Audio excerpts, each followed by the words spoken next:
El grito, «¡Desperta, perro!», retumbó en la noche ateniense, y las chispas de acero contra piedra iluminaron los rostros barbudos de los conquistadores. Sobre el Partenón, el símbolo de la civilización, ondearía durante un siglo su bandera, la bandera de Aragón, llevada hasta allí por una compañía de mercenarios. Héroes para su rey, sí, pero también los verdugos del imperio cristiano de Bizancio. Guerreros, cuya única patria verdadera era la guerra y cuyo único dios era el botín. Esta es la historia de cómo se forjó esa contradicción, no en los salones dorados de los palacios, sino en el barro, la sangre y la necesidad de las fronteras más salvajes de la cristiandad. Su nombre, susurrado con miedo desde las costas de Anatolia hasta las islas de Grecia, era el de los almogávares. Todo comenzó mucho antes, en una tierra de montañas escarpadas y valles estrechos que servía de cicatriz entre dos mundos: la corona de Aragón y los reinos musulmanes de Al-Ándalus.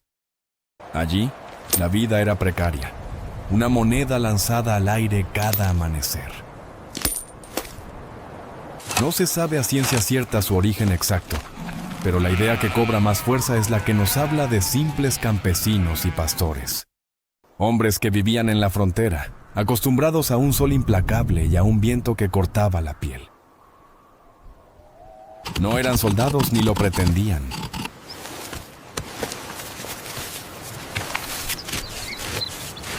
Eran hombres como Arnau, un joven del Prepirineo cuya única herencia era un pequeño rebaño de ovejas y el conocimiento de cada sendero oculto en las montañas que lo rodeaban.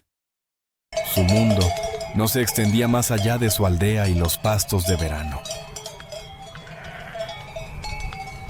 La política del rey, las disputas de los nobles, eran ecos lejanos, irrelevantes para la tarea diaria de sobrevivir. Pero la frontera tenía sus propias leyes, y la más importante era que la paz nunca duraba. Cuando los vigías apostados en las atalayas hacían sonar el cuerno, anunciando una correría, una racia enemiga que se acercaba, la vida de Arnau y los suyos cambiaba en un instante. No había un ejército regular para protegerlos.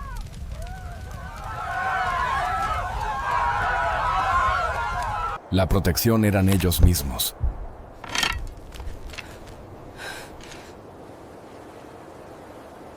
Se armaban como buenamente podían. Una lanza corta y rudimentaria llamada chuzo, endurecida al fuego. Un par de jabalinas afiladas, las asconas, y el inseparable cuchillo largo o machete llamado coltel, que servía tanto para desollar un animal como para degollar a un enemigo. Su equipamiento era, en esencia, ligero.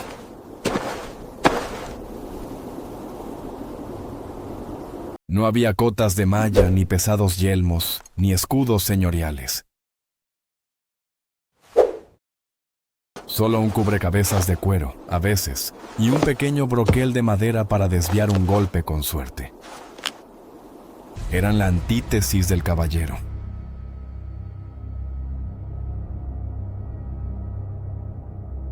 La primera vez que Arnau luchó, el miedo era un nudo helado en su estómago.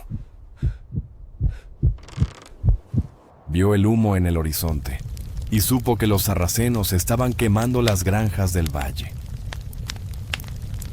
No hubo una arenga gloriosa.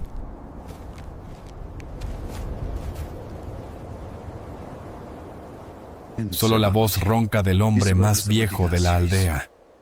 O los paramos en el desfiladero, o esta noche no quedará nada. Y así lo hicieron.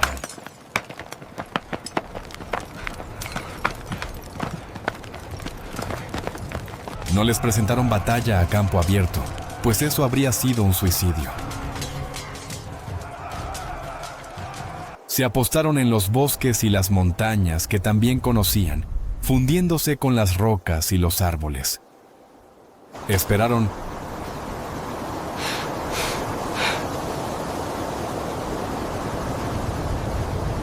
El silencio, roto solo por el zumbido de las moscas y el latido de sus propios corazones, era más tenso que cualquier grito. Cuando la columna enemiga, cargada de botín y complacida por su fácil incursión, entró en el estrecho paso, el infierno se desató. Las asconas volaron desde las alturas, buscando gargantas y flancos desprotegidos. Luego, con un aullido que era más animal que humano, los campesinos cayeron sobre ellos. La lucha fue brutal, personal y desesperada. Arnau clavó su chuzo, sintió el crujido de huesos y el calor de la sangre. Usó su coltel con la misma eficiencia con la que despiezaba un cordero. Esa noche, cuando los supervivientes regresaron a la aldea, no solo habían salvado sus hogares. Traían consigo las armas de los caídos, algunas monedas, sedas y objetos que jamás habían visto. Habían probado la victoria y, lo más importante, habían descubierto que el saqueo era rentable. El miedo seguía allí, pero ahora estaba mezclado con algo nuevo, la codicia. Poco a poco, casi sin darse cuenta, pasaron de la defensa a la ofensa. La transición fue sutil, dictada por el ritmo de las estaciones y la pobreza endémica. Cuando los campos no requerían su trabajo, cuando el invierno dejaba las manos ociosas, la idea de una correría hacia el sur, hacia las ricas tierras de Al-Ándalus, se volvía cada vez más tentadora. Lo que empezó como una medida de supervivencia se convirtió en una fuente de ingresos extra, una forma de asegurarse de que la familia no pasaría hambre ese año. Se organizaban en pequeños grupos, liderados por el más astuto o el más valiente. Partían de noche, moviéndose con una velocidad y un sigilo que ningún ejército regular podría igualar. Acostumbrados a vivir en la naturaleza, no necesitaban un tren de bagajes que los ralentizara. Una simple bolsa con pan duro, queso y agua para 2 o 3 días era suficiente. Se adentraban en la retaguardia enemiga, golpeaban un puesto de guardia, una alquería aislada, y desaparecían en la oscuridad antes de que se pudiera organizar una respuesta. Con el tiempo, su fama creció.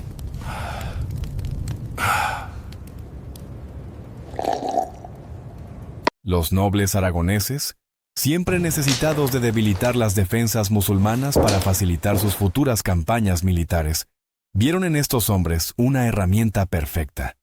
Empezaron a pagarles por sus ataques, a patrocinar sus razias. Así, el campesino bandido se convirtió en el mercenario guerrillero. A medida que la reconquista avanzaba, la frontera se fue desplazando hacia el sur. Las tierras de Arnau y sus vecinos ya no eran zona de guerra. La paz, paradójicamente, amenazaba su modo de vida. ¿Qué hacer ahora?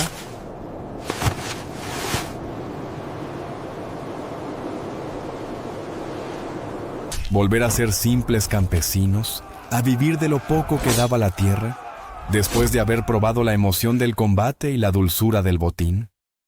Para muchos, la respuesta fue no.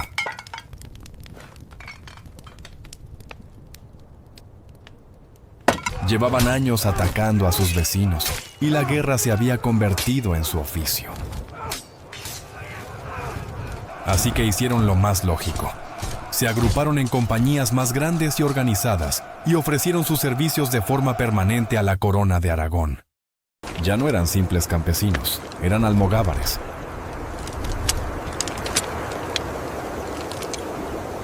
Este nombre, que procedía del árabe y significaba algo así como el que hace correrías, definía perfectamente su esencia. El término se oficializó y con él la leyenda.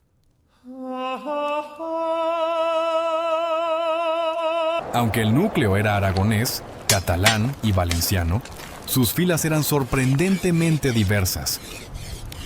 Poco más del 90% procedían de la corona de Aragón, pero también había castellanos, navarros e incluso algunos musulmanes renegados que veían en las compañías una oportunidad de medrar. Pero la esencia, la cultura y el mando eran aragoneses. Más de la mitad de ellos venían de los condados catalanes, seguidos por los reinos de Aragón, Valencia y Mallorca. La compañía se convirtió en su nueva familia, su única patria. Dentro de ella, se forjó una jerarquía estricta, basada no en la cuna, sino en el mérito y la experiencia.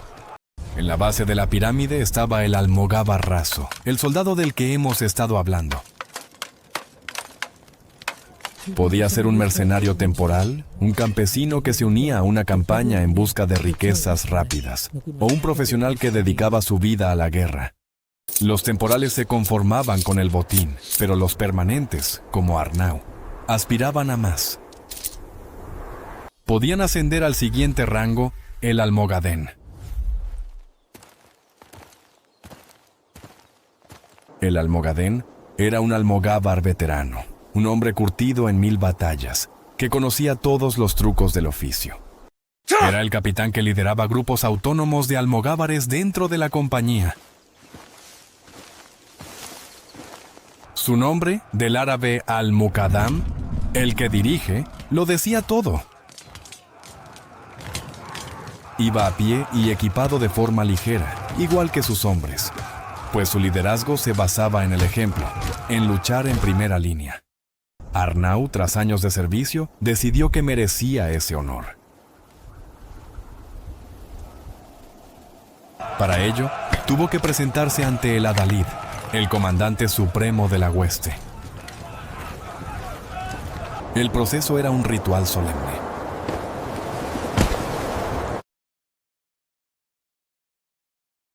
Arnau tuvo que convencer al adalid de su valía, no con palabras, sino con el relato de sus hazañas y con el testimonio de sus cicatrices. El adalid, si quedaba convencido, convocaba a 12 almogadenes que conocieran al candidato. Estos 12 hombres juraban decir la verdad y luego deliberaban, evaluando si Arnau poseía las cualidades necesarias: coraje, astucia, conocimiento del terreno y capacidad de liderazgo. Arnau esperó fuera, el corazón en un puño.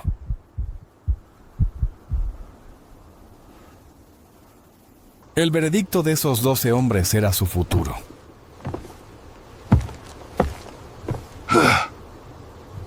Cuando la puerta se abrió y el adalid le hizo un gesto de aprobación, Arnau sintió un orgullo más profundo que cualquier riqueza que hubiera acumulado. Había sido ascendido a almogadén.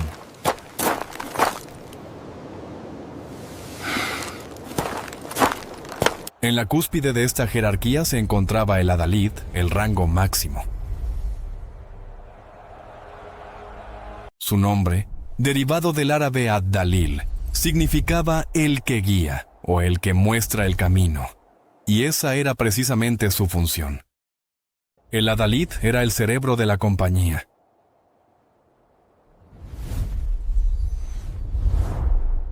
Era el encargado de planificar y organizar las grandes campañas, las expediciones y las razias a gran escala.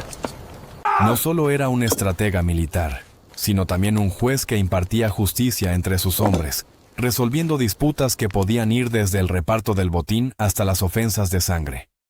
Comandaba una hueste que podía agrupar entre 12 y 100 grupos menores de almogávares, cada uno bajo el mando de un almogadén. Su cercanía al monarca era tal que a menudo se les conocía como el campeón del rey. Y no era raro que los adalides más prestigiosos formaran parte de la guardia personal del soberano, un honor que demostraba la inmensa confianza depositada en ellos. Pero es un error pensar que existía una única y gran compañía de almogávares. En realidad, había diferentes huestes, ejércitos privados que actuaban como compañías de mercenarios independientes. Podían prestar sus servicios por separado a diferentes señores o unirse para una campaña de mayor envergadura cuando la paga o el objetivo lo merecían. Nombres como Bernat de Rocafort, Corberán de Alet o Berenguer de Entenza se convirtieron en leyendas por derecho propio, adalides carismáticos que lideraron sus propias huestes y forjaron sus propios destinos. La eficacia de estos hombres no residía solo en su coraje, sino en una simbiosis perfecta entre su equipamiento, sus tácticas y su mentalidad. Su vestimenta y armas eran un reflejo directo de su origen humilde y su enfoque pragmático. Olvidaos de cualquier tipo de floritura o decoración. Eran guerreros, no caballeros. Vivían para luchar.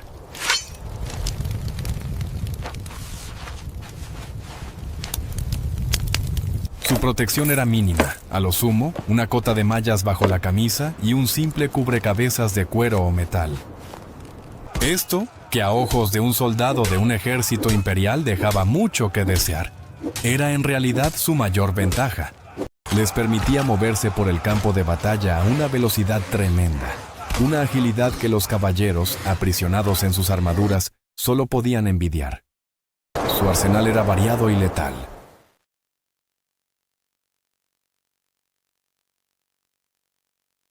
Además de la lanza corta, chuzo, las jabalinas, asconas y el machete, coltel, algunos portaban hondas o ballestas, siendo estos últimos principalmente del Reino de Aragón. A otros, especializados en la lucha contra la caballería, empuñaban alabardas, con las que buscaban cortarles las corvas a los caballos a distancia para derribar a sus jinetes, aunque esta arma los hacía algo más lentos.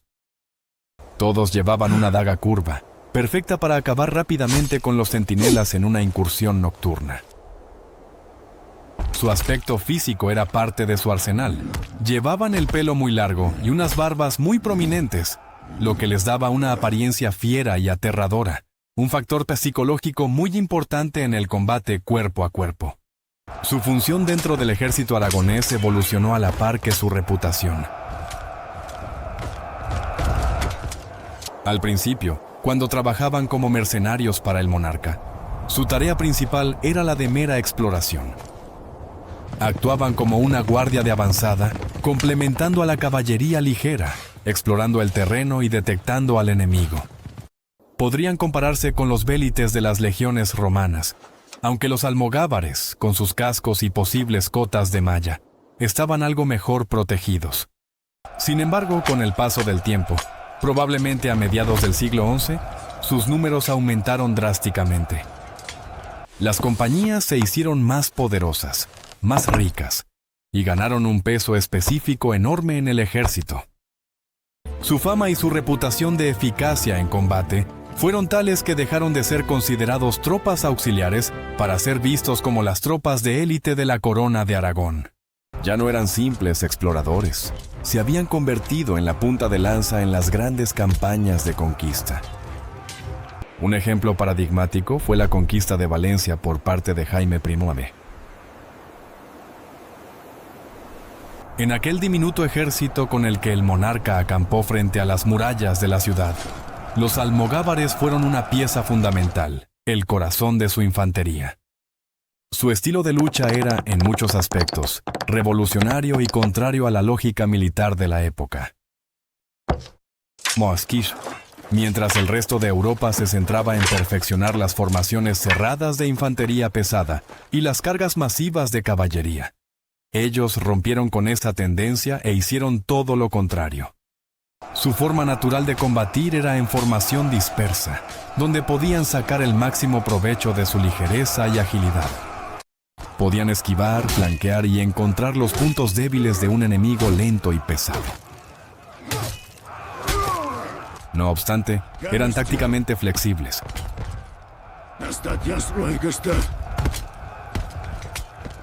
Si la situación lo requería, si tenían que hacer frente a una carga de caballería pesada o a una masa de infantería, podían juntarse y luchar en orden cerrado, hombro con hombro, formando un erizo de lanzas y acero. Esto era algo muy poco habitual en tropas ligeras, que normalmente estaban abocadas al fracaso en una confrontación directa contra tropas pesadas en formación cerrada. Pero ellos lo hacían funcionar.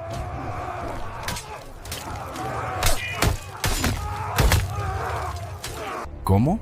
Con una ferocidad sin igual y un ritual que se ha convertido en leyenda. Antes de entrar en combate, especialmente al amanecer o en la oscuridad de la noche, realizaban su ceremonia más famosa. Con las antorchas iluminando sus rostros salvajes, desenvainaban sus espadas y sus coltels. Y entonces, al unísono, comenzaban a golpear el filo de sus armas contra las piedras y las rocas del suelo. El sonido metálico y rítmico, un repiqueteo siniestro, llenaba el aire. De los golpes saltaban chispas, pequeñas estrellas fugaces en la oscuridad. Y mientras golpeaban, un grito gutural y profundo surgía de sus gargantas. Un grito que helaba la sangre de sus enemigos y que se ha hecho inmortal. ¡Desperta ferro! ¡Desperta ferro! Que en valenciano y catalán significa ¡despierta, hierro! Era un acto de guerra psicológica, una promesa de la carnicería que estaba por venir. Era el sonido del acero despertando, hambriento de sangre. A veces, también entraban en combate con un grito más convencional, pero igualmente potente. ¡Aragón! ¡Aragón! Para un enemigo que esperaba una batalla ordenada, enfrentarse a este ritual, a estos demonios barbudos que parecían invocar a los espíritus de la guerra, era una experiencia aterradora que a menudo rompía su moral antes de que se cruzara la primera espada. La historia de los almogávares es la historia de cómo se conquista el mundo, empezando desde la nada. Arnau, ahora un almogadén respetado, había vivido esa transformación en su propia carne. Recordaba el miedo de su primera batalla, la torpeza de sus manos al empuñar la lanza. Ahora se movía con la seguridad de un depredador.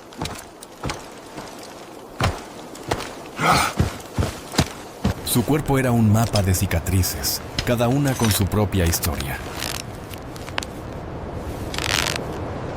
Había luchado en la conquista de Mallorca, había asaltado las murallas de Valencia y había combatido en las llanuras de Murcia. La corona de Aragón, bajo el reinado de reyes como Jaime I y Pedro el Grande, se había expandido, y los almogávares habían sido el cincel que había esculpido ese nuevo mapa.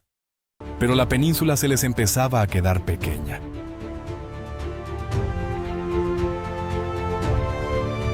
Sus hazañas y su sed de gloria y riqueza necesitaban un escenario más grande. Y ese escenario les llegó desde el otro lado del mar.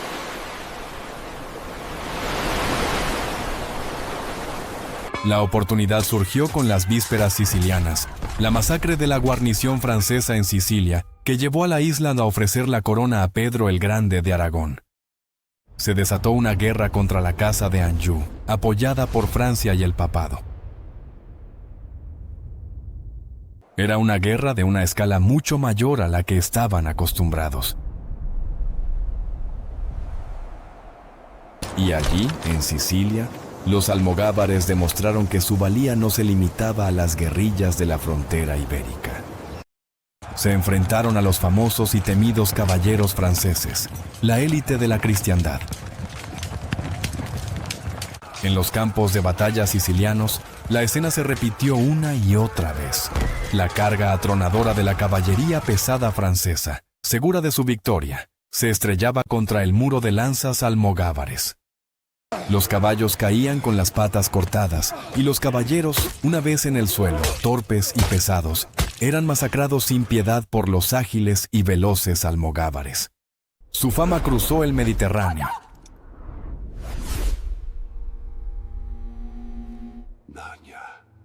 Ya no eran solo una fuerza de élite aragonesa. Se habían convertido en la infantería más mortífera de Europa. Al finalizar la guerra en Sicilia con la paz de Calta Bellota, miles de estos guerreros, hombres que no conocían otra vida que el campamento y la batalla, se encontraron desmovilizados. Eran un problema para el rey y una amenaza para la paz. ¿Qué hacer con ellos?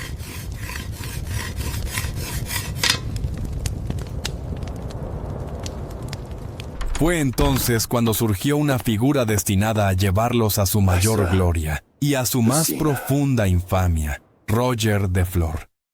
Un personaje fascinante, hijo de un halconero alemán del emperador y una dama de Brindisi, que había ascendido desde la nada.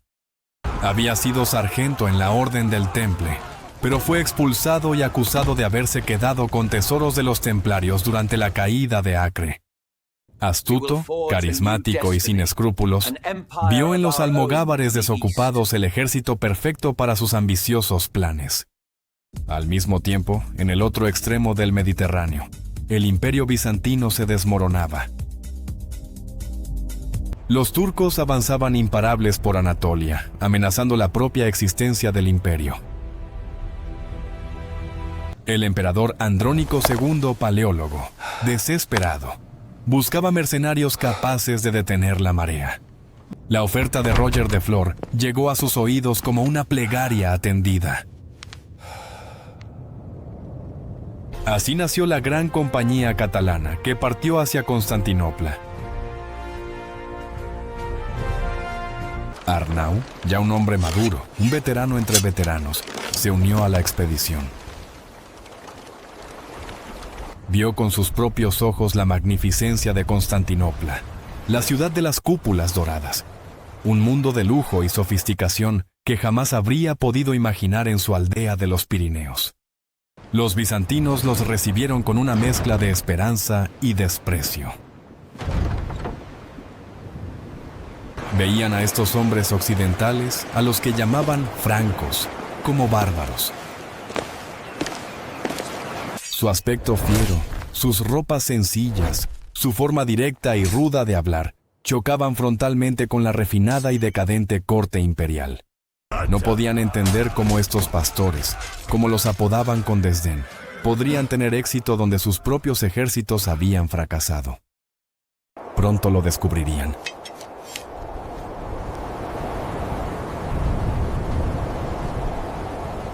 La Gran Compañía fue enviada a Anatolia, al corazón del territorio enemigo. Y allí, los almogávares desataron una campaña de una ferocidad y una eficacia que dejó atónitos a bizantinos y turcos por igual. En Anatolia lucharon sus batallas más legendarias.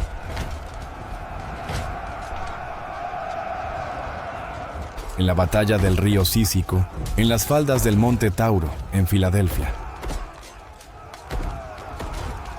Una y otra vez, se enfrentaron a ejércitos turcos que los superaban abrumadoramente en número, y una y otra vez los aniquilaron.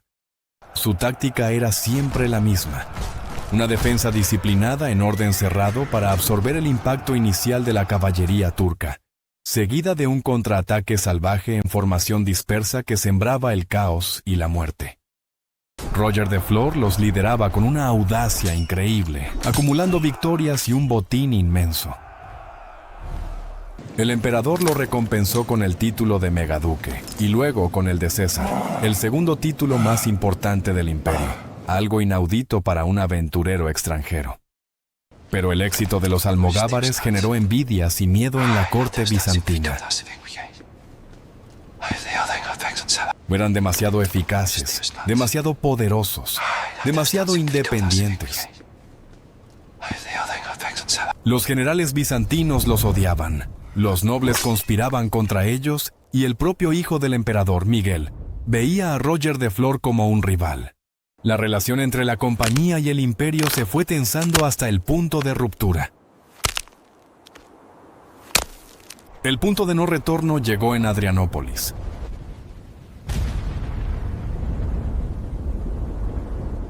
Miguel, el coemperador, invitó a Roger de Flor y a sus principales oficiales a un banquete. Era una trampa.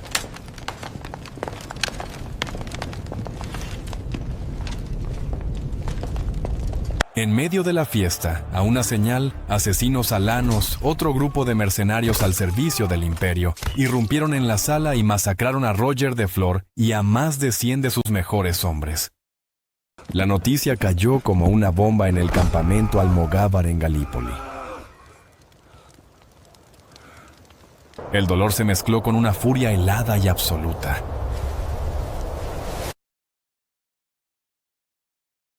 Habían sido traicionados.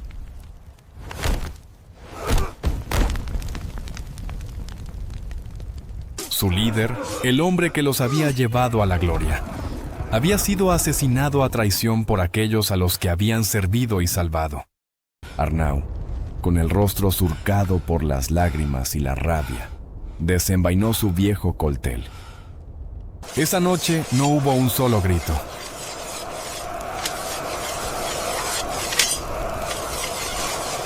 Solo un silencio pesado, el silencio de miles de hombres unidos por un único y terrible propósito: la venganza. Así comenzó la famosa Venganza Catalana, uno de los episodios más brutales de la historia militar medieval. Los almogávares, ahora liderados por nuevos caudillos como Berenguer de Entenza y Bernat de Rocafort, se convirtieron en un estado dentro del estado. Desde su base en Galípoli, se declararon enemigos mortales del Imperio Bizantino y comenzaron a devastar sistemáticamente la región de Tracia. Durante 2 años, arrasaron el campo, quemaron ciudades, masacraron poblaciones y derrotaron a todos los ejércitos que los bizantinos enviaron contra ellos. No mostraban piedad.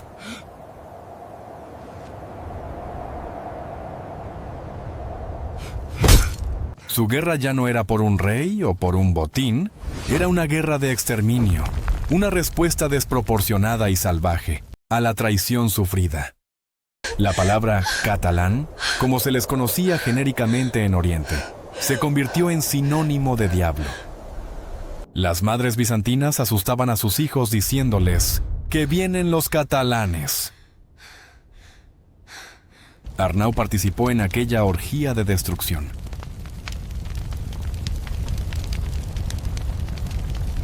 Vio cosas que habrían hecho vomitar al joven pastor que fue. Pero la lógica de la guerra de venganza era implacable, o ellos o nosotros. El odio se había convertido en el aire que respiraban.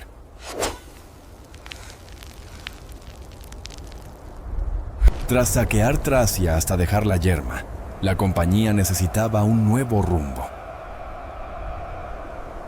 Se movieron hacia el oeste, entrando en Grecia, una tierra fragmentada y gobernada por señores feudales francos, descendientes de los cruzados que habían tomado Constantinopla un siglo antes.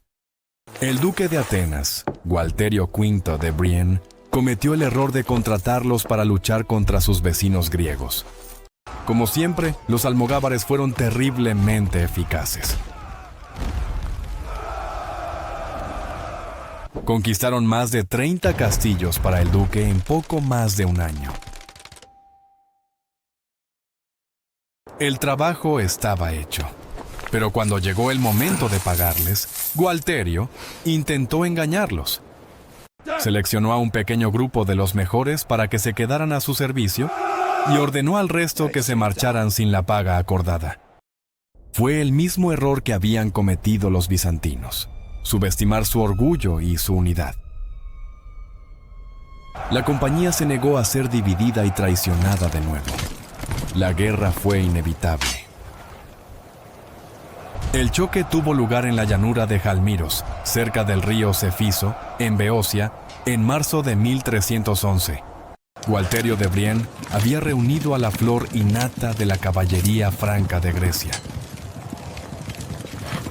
Eran más de 700 caballeros, una fuerza formidable, acompañados de miles de infantes. Se enfrentaban a unos pocos miles de almogávares. La arrogancia de los francos era total. ¿Cómo podrían esos campesinos a pie resistir la carga de la mejor caballería del mundo? Pero los almogávares, bajo el mando de líderes astutos, habían elegido el terreno.